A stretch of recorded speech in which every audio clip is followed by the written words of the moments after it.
Tem telespectador mandando mensagem para nós. Bom dia, gostaria de poder participar das mesmas causas para mim. Ele está dizendo aqui. Eu recebi também uma mensagem de um amigo que também é venezuelano, o Ramon, e eu sempre me lembro muito dele quando a gente fala desses casos aí. O Ramon também é professor. E ele está dizendo o seguinte: Cíntia, nossos indígenas representam uma carga para muitos governos. E não esqueçamos, e ele diz que os governos sempre esquecem isso, que eles foram os primeiros habitantes antes da colonização. E hoje o ser humano tem perdido a empatia. O Ramon mora lá em Porto, ele está lembrando aqui que, além de tudo, ainda tem essa questão da falta de empatia com esses migrantes. Mas essa situação é muito séria envolvendo os venezuelanos aqui. Bom, desse assunto a gente vai falar agora de um outro assunto muito importante. Eu comecei o programa hoje lembrando que dia 21, a partir de hoje, portanto, já é possível para milhões de brasileiros, trabalhadores de CLT, ou seja, trabalhadores de empresas privadas, podem solicitar propostas de empréstimo, daquele empréstimo que foi criado, que ganhou o nome de crédito do trabalhador, e que foi assinada aquela medida provisória pelo presidente Lula, mas a partir de hoje, 21 de março, já é possível consultar a possibilidade desse empréstimo. A gente conversa a partir de agora para esclarecer todas as suas dúvidas com o ministro do Trabalho e Emprego, Luiz Marinho, que já está conosco. Ministro, já aproveitando para agradecer a sua disponibilidade em nos atender, em falar com os piauienses, os maranhenses, os cearenses, o pessoal do Pará, que também nos acompanha, tanto pela Rádio 90.3, como pelo canal do YouTube também, que está disponível aqui o nosso Notícias do Dia. Ministro, bom dia. Vamos lá, então. A partir de hoje, essa plataforma está disponível e eu queria que o senhor explicasse qual é a projeção do Ministério para o número de trabalhadores que deve procurar, porque hoje eu acredito que a busca seja muito grande, e como é que deve ser feito. Bom dia. Bom dia, Cíntia Tardes, bom dia também a toda a tua audiência, todos os ouvintes, os internautas, os nossos piauienses, os nossos paraenses, toda a tua audiência. É um prazer estar com você e sempre à disposição para falar sobre esse e tantos assuntos. Hoje completa o aniversário da carteira profissional, 93 anos tem a carteira profissional. Foi instituída no Brasil lá em 1932. E hoje, só que agora funciona tudo na carteira profissional digital. Então, isso é importante. Cada trabalhador, trabalhadora que tem a carteira de trabalho assinada, ou seja, da indústria, do comércio, do serviço, a trabalhadora ou trabalhador doméstico, o trabalhador rural, o assalariado rural, mesmo que seja assalariado de um proprietário rural, pessoa física, não é necessariamente empresa, mesmo a pessoa física que contrata alguém em carteira assinada, ele também tem direito, é o caso dos trabalhadores domésticos. Então, todos os trabalhadores, ou seja, mais de 47 milhões de trabalhadores poderão ter acesso a esse crédito, estarão disponibilizados a eles através das instituições financeiras que estejam cadastradas na nossa plataforma e-social. Ou seja, todos os bancos públicos, bancos privados, ninguém vai querer ficar de fora dessa possibilidade de estar oferecendo a você um crédito. Mas o que a gente pede assim para o trabalhador ter muita serenidade e tranquilidade. Um trabalhador que eventualmente tenha um crédito bancário sem garantia deve estar pagando aí a ordem de 5%, 6% ao mês, mais de 100% ao ano, e tem casos, enfim. Isso pode reduzir drasticamente a tua parcela. Um exemplo, Cíntia, que a presidenta do Banco do Brasil falou no dia que o presidente Lula assinou a medida provisória, ela trouxe um exemplo do próprio Banco do Brasil, com um contrato com um trabalhador do comércio, que estava pagando no valor de cada parcela mês, R$ 1.600. Ao migrar para essa plataforma a partir de hoje, e provavelmente esse contrato está sendo migrado hoje para esse novo mecanismo, esse novo conjunto de garantias que oferece a partir do desconto em folha de pagamento, essa parcela de 1.600 vai reduzir para 830, ou seja, essa família vai ganhar uma folga de mais de R$ 770 no simples fato de ter um crédito seguro e mais barato. É isso que o presidente Lula nos orientou, é isso que nós estamos trazendo a partir de hoje, a possibilidade de você, a partir da tua carteira digital, tomar um empréstimo mais barato que você vai estar pagando. Mas você, não, eu não devo nada para ninguém, mas eu tenho interesse no crédito. Também, claro, para você, para fazer o investimento na tua casa, para trocar um eletrodoméstico, para suprir uma necessidade premente que você tenha. A gente só alerta assim, não se divide desnecessariamente. Se você não precisa fazer empréstimo, não faça. O melhor é você não necessitar. Isso aqui é caso em você tenha necessidade. Agora, você quando entra na plataforma, você vai disponibilizar, autorizar os teus dados para os bancos, para as instituições financeiras. A partir dos teus dados, o banco também tomará conhecimento dos dados do teu empregador, que cria a condição de criar o seu perfil de crédito para oferecer a menor taxa possível diretamente a você. Só que, evidentemente, que cada banco tem seus critérios e muito provavelmente você vai receber propostas diferentes. É nessa hora que você tem que ter calma, tranquilidade para observar direito e escolher a proposta de menor taxa a você. Então é disso que a gente alerta, que a gente chama atenção para cada trabalhador, cada trabalhadora, para fazer o melhor para a sua família. É isso que o governo do presidente Lula está disponibilizando a partir de hoje. Não foi fácil construir, tem aqui mais de 2 anos de trabalho dedicado a esse processo, para adequar a tecnologia, para criar condição de segurança, para negociar todos os detalhes, para oferecer a você o melhor crédito possível hoje no Brasil. Ministro, o senhor lembrou muito bem essa questão do risco de mais endividamento.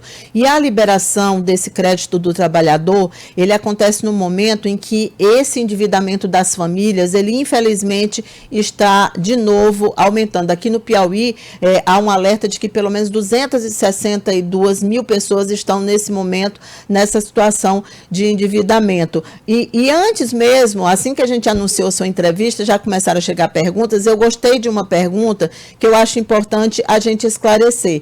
Há um percentual de comprometimento da renda do trabalhador na hora desse consignado, porque um ouvinte perguntou o seguinte, olha, no caso dos aposentados tem um percentual, acho que 35%, ele vai ser cumprido também aqui, tem um percentual, tem um limite máximo que eu posso comprometer da minha renda, eu sendo empregado de iniciativa privada ou sendo empregado doméstico, o que foi pensado nesse aspecto para impor aí uma certa trava de endividamento? Olha, Cíntia, isso é uma regra universal para nós. Assim, o mesmo critério dos consignados para o servidor público, para o aposentado pensionista e para o trabalhador privado. É 35% no máximo de comprometimento da sua renda. Esse é o processo. Agora, você me falou 262 mil pessoas no Piauí que estão endividados.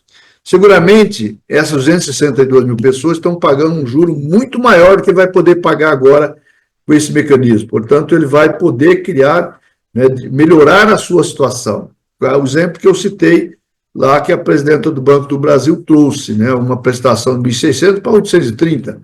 Evidentemente, tem especificidade de cada um, mas seguramente todos que têm algum contrato de empréstimo, seja no sistema financeiro, ou pior ainda, com a agiota, aqui ele vai pagar muito menos juros, ou seja, alguém que paga 6% ao mês, ele vai reduzir para menos de 3%, para no máximo 3%, ou seja, vai reduzir pela metade ou mais da metade. Então, é isso que nós estamos criando condições para que o trabalhador tenha acesso ao crédito mais barato para melhorar o cuidado da sua família. 35% é o máximo do comprometimento do seu salário que ele poderá fazer ao mês. Alguém pode perguntar também, seguramente, durante a entrevista alguém perguntaria, então eu já antecipo, as pessoas que eventualmente tomam empréstimo e aí vêm a ser demitido. Se ela é demitida, evidentemente que ninguém gosta de ficar devendo, vai procurar saldar a sua dívida, o seu empréstimo. Ela usará 10% do que ela tiver no fundo de garantia, na sua conta de fundo de garantia, e utilizará também a multa da rescisão. Mas vamos imaginar que isso não foi suficiente para pagar a totalidade da tua dívida. O que eu faço com ela? Você fique tranquilo. Essa dívida, quando você arrumar outro emprego, neste momento a plataforma vai informar o teu novo empregador para ele passar a descontar as parcelas também a partir daí, respeitando o máximo de comprometimento da sua folha de pagamento, que é de 35%. Então, esse é um mecanismo que se chama de portabilidade. Ficou uma dívida, então faz a portabilidade para o próximo empregador.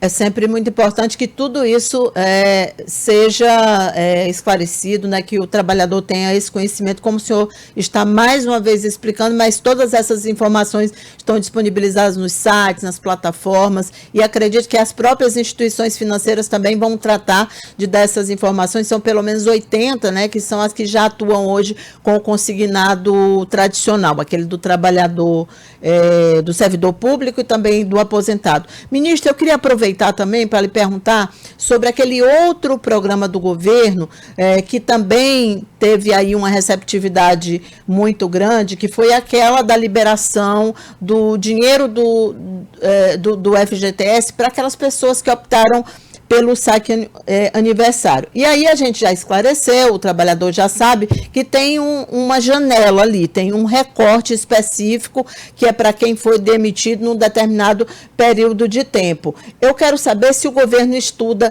possibilidades de continuar ampliando essa janela ou se o governo já desistiu mesmo de mexer naquela ferramenta do saque aniversário. Sabe por que eu lhe pergunto isso? Porque eu tenho conversado com funcionários da Caixa Econômica que eles dizem o seguinte, que é muito grande a quantidade de trabalhadores que, ao se deparar com uma demissão e chega lá para ver a questão do FGTS, lembra que optou pelo saque aniversário e fica assustado de perceber que não vai receber. Então, por mais que tenha sido esclarecido, esse trabalhador, ele se assusta, ele fica chateado, ele fica triste e se arrepende muito, naquele momento da demissão, de ter usado essa possibilidade. Olha, Cintia, isso é muito importante, essa tua pergunta, e é muito importante que os trabalhadores prestem atenção aqui no que eu vou dizer. Essa lei foi criada no governo anterior, criou o chamado saque aniversário. Você pode optar para o saque aniversário ou ficar no sistema do saque rescisão. Ou seja, o que é o saque aniversário? Você vai sacar, poderá sacar nos teus aniversários uma parcela ali que você pode tirar. E você pode, a partir desse mecanismo, antecipar o seu fundo, ou seja, alienar o que você tem depositado na sua conta. É isso que muita gente fez ao fazer essa opção, só que tem a restrição, quando você é demitido, de sacar o saldo que é seu. Ele fica ali há mais de 2 anos retido. Isso não acabou, isso mantém, porque é uma lei criada pelo Congresso, só o Congresso pode revogar. Nós, atendendo ao clamor de 12.100.000 trabalhadores que foram demitidos e não podia acessar o seu crédito, seu saldo do fundo de garantia, que me dizia, olha, ministro, quando assinei o contrato, quando eu fiz a adesão ao saque aniversário, eu não fui informado que em caso de demissão não podia sacar o que é meu. Então, nós trabalhamos, eu trabalhei esses 2 anos, você é testemunha disso, para poder liberar o fundo de garantia para esses 12.100.000 trabalhadores. Só que o Congresso me avisou, não queira acabar com o saque aniversário, que não tem audiência aqui no Congresso. Então, nós temos uma coisa pragmática, nós instituímos esse direito por medida provisória, que ela tem validade de 120 dias, nos 120 dias o pessoal sabe que é seu, ela vai caducar e a vida continua, mas esses 12.100.000 trabalhadores resolveu o seu problema, sacou o seu saldo. Quem está ainda trabalhando e está nesse sistema, Se ele não quer, ao ser demitido, ter o seu fundo de garantia retido, ele tem que fazer a migração de volta para o saque rescisão. Quer dizer, eu desejo sair desse sistema, vou parar de sacar anualmente a minha parcela do fundo de garantia, não vou alienar mais o fundo de garantia e vou usar o crédito que o governo criou agora, que o Lula criou agora, que é o crédito do trabalhador, a partir da sua folha de pagamento para suprir a necessidade do eventual crédito, que será tão barato ou muito parecido com o volume ali do seu fundo de garantia. E, diferentemente, o fundo de garantia é seu, você está pagando os juros dele, imagina. Agora, você vai tomar um crédito do banco, vai, de fato, te arrumar esse crédito e você vai pagar na folha de pagamento. É muito mais vantajoso, porque você preserva lá o seu fundo. E é muito importante para o fundo também, porque o fundo ele tem a tarefa de proteger o trabalhador no infortúnio do desemprego, ao mesmo tempo ele funciona como um fundo de investimento para habitação, para Minha Casa Minha Vida, para investimento em saneamento, infraestrutura, que gera emprego também. Então, esse é o processo que nós estamos discutindo, muito importante. Eu pessoalmente acho que essa lei do saque aniversário, ela é um equívoco e cria distorções, inclusive punindo o trabalhador no momento que ele mais precisa do fundo.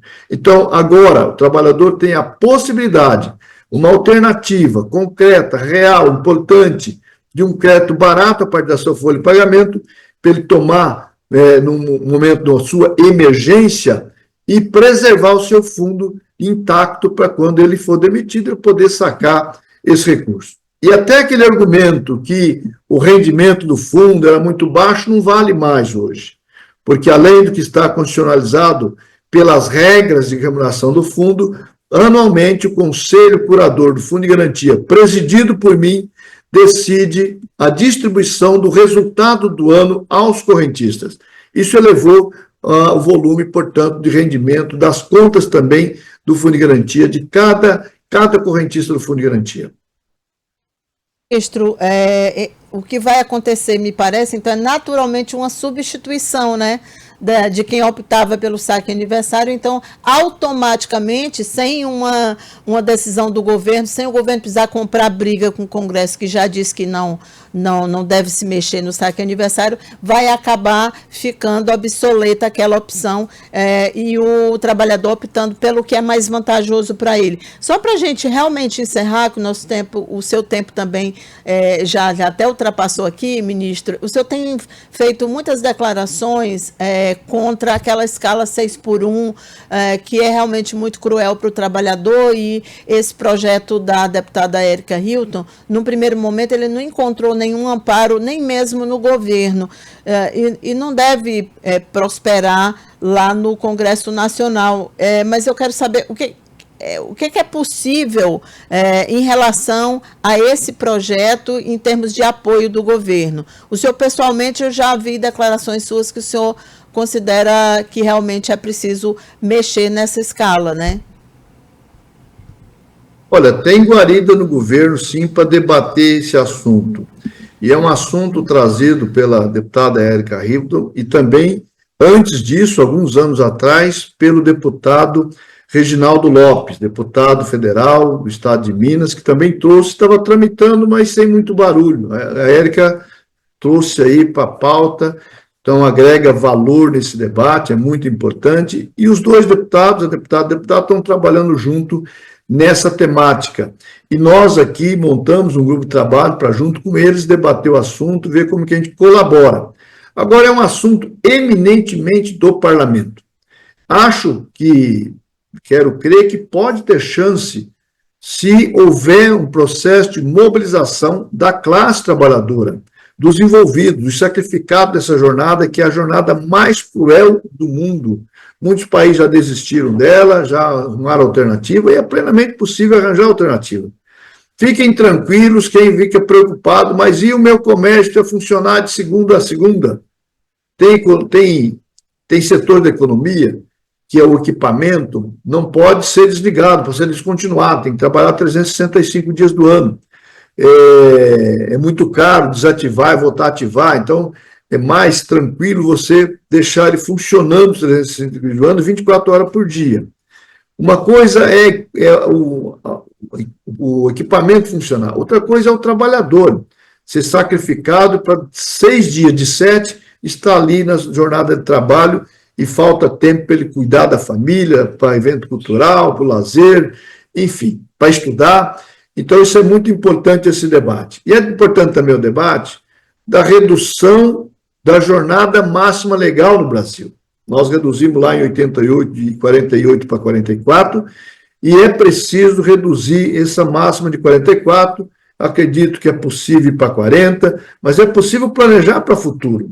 Então, esse é o debate saudável que eu peço que o Congresso faça, que estimule que os trabalhadores se mobilizem, discuta, entenda o assunto. Agora, tem uma coisa, Cíntia, que lei não resolve, que é como fazer um setor da economia funcionar às 24 horas do dia, todos os dias do ano, por lei. Aqui é preciso entrar o papel da negociação, da convenção coletiva, papel da representação, papel estratégico dos sindicatos. Então, quem acha que o sindicato não serve para nada é muito equivocado. Nós precisamos valorizar o papel dos sindicatos, o papel da negociação, das convenções coletivas, das cláusulas sociais, das cláusulas econômicas, de forma muito madura e serena. Então, o que eu digo aos trabalhadores que desejam acabar com a 6 por 1? Participe do seu sindicato, valorize o seu sindicato, cobre a sua direção para um processo de mobilização para dialogar com o parlamento, para convencer deputados e deputadas, senadores e senadoras que a economia brasileira tem condições de suportar uma redução de jornada máxima do país e tem mecanismo para fazer ajuste de escala de jornadas de forma que acabe com 6 por 1. Eu próprio, durante a minha vida como dirigente sindical, por um bom período da minha vida, negociei várias tabelas de jornadas com várias empresas, de empresas pequenas a grandes empresas, buscando ali a complexidade, fazer os vários ajustes para a economia não ser prejudicada, ao mesmo tempo os trabalhadores serem beneficiados. Ministro, muito obrigada pela disponibilidade. Um bom dia para o senhor. Muito obrigado, um abraço a você, a todos os ouvintes, os internautas e sucesso na audiência. Obrigada, querido, bom trabalho. 8h24, a gente segue aqui com notícias do dia. Olha, as perguntas, eu fiz todas as que estavam aqui para o ministro, que respondeu aí gentilmente tudo que foi perguntado. São 8h